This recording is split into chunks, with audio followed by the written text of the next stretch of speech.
Okay, what do you do for a living? You don't mind me asking? Nah, everybody answer the question, sir. You gotta answer it now, sir. Looking for, or who you looking for? Okay. So how about this? Legally, absolutely. So how about this? How many is it diverse in your field? Absolutely. Okay. Absolutely. You got black, white, Mexican, green, Asian. So what is the black population in your field? -5. I mean, constantly growing. It's a very diverse field. So it seemed like we all. They going to jail. It seemed like we all highly educated in here, formal. Oh, absolutely. I'm also, for the record, I'm also a proud member. I didn't mean to pause you. I'm just saying, for the record, I'm also a proud member of Alpha Phi Alpha Incorporated, the oldest and the coldest. My apologies. Carry on. Thank you. Hey, we still on Groove TV anyway. We still on Groove TV. He using my platform. You feel me? To talk about his. Now, you using me. It's all good. It's all good. But this the thing right here though. Like, why do you think in our community we celebrate? We celebrate hoodness over formal and informal education? I wouldn't say hoodness. That I don't think that's really a word, but I kind of made it. I was about to say maybe you need to go back to some formal. It's now playing. I made it a word. No, I get what you're saying. I don't think it's so much that it's celebrated. I think for some people, that's all they know. That's all they've been introduced to, and because that's what you're introduced to as a young age, or for whatever reason, it's hard for you to not only break out of that comfort zone, but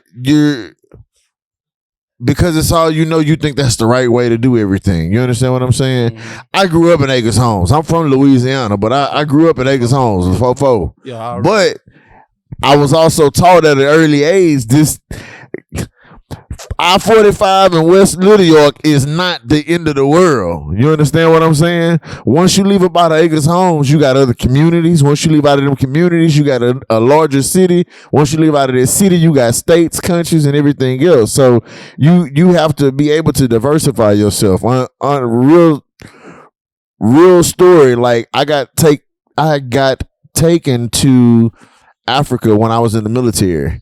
That was one of the most phenomenal experiences for me ever. Like, I laugh and I joke with my sis, you know what I'm saying, and my friends about that, but that really opened my eyes to a lot of things. In books and in stories, I was always told, we were living in villages and huts and all this. Bro, Africa is nothing like that. You know what I mean? I went to Kenya, I went to Ghana, and I went to Nigeria, and it's gorgeous over there. Okay. You know what I'm saying? So, I mean, people not having those experiences and not being able to see what things look like outside of the hood, your mind gets brainwashed or stuck on this is all you got, and you so busy trying to fight to get to the top of the hood that you're not focused on getting to the top of the world. That makes any sense at all. Okay. She want the mic.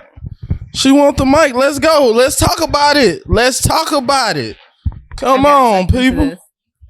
So I just wanted to comment because I actually grew up in like the exact opposite way. So I would say like from when I was in 7th grade until like when I graduated from high school, I lived in this suburb. It was like we had a blue ribbon school. Bill Clinton came to our high school like when he was president, like all of that. People that I lived with had, like most people had cars. They had parents that were professionals, a lot of them in 2-parent homes, whatever. And I have gone to school with people who have been in prison. Some of my classmates have been in jail. There's a number of girls that I went to school with who were baby mamas by the time they were like 19, 20 years old. And even people who were, so I do think that within like the Black American community, there is this glorification of that lifestyle. And I think it's because of like how the rap music, like how that's fed to young boys about what they want to be, how they should treat women. And then now we have this whole, ever since T-Pain, there's like the stripper craze. So now there's this glorification of like the stripper culture. And I mean, that's okay for grown people, but we have to realize like we're actually exposing our kids to this. And it's not just people who don't know their block, but I'm telling you, like straight suburban kids that probably couldn't even make their way around the city if you dropped them off in it, they couldn't even get to their grandmother's house. And they have these ghetto ass lifestyles. And I don't understand where it came from. And I think it's from that. Wait. Okay, go ahead, say something. First of all, I'm in love with a stripper. Say the N word, bro. That's I it. not. I was going to say we as a culture, as people, have always been trendsetters. Though, if you look at it, if you go back way back, people always wanted what we had, whether it was our skin complexion, our knowledge of the land, our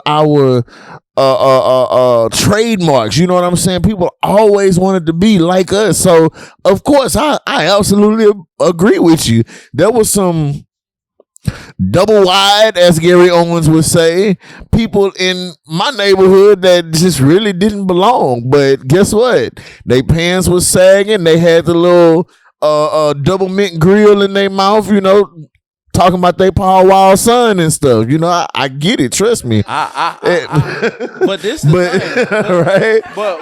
But everybody. I mean, look at Malibu's Most Wanted. He thought he was black for real. And I know that's just a movie, but I mean, but this, you ain't seen Malibu's Most Wanted?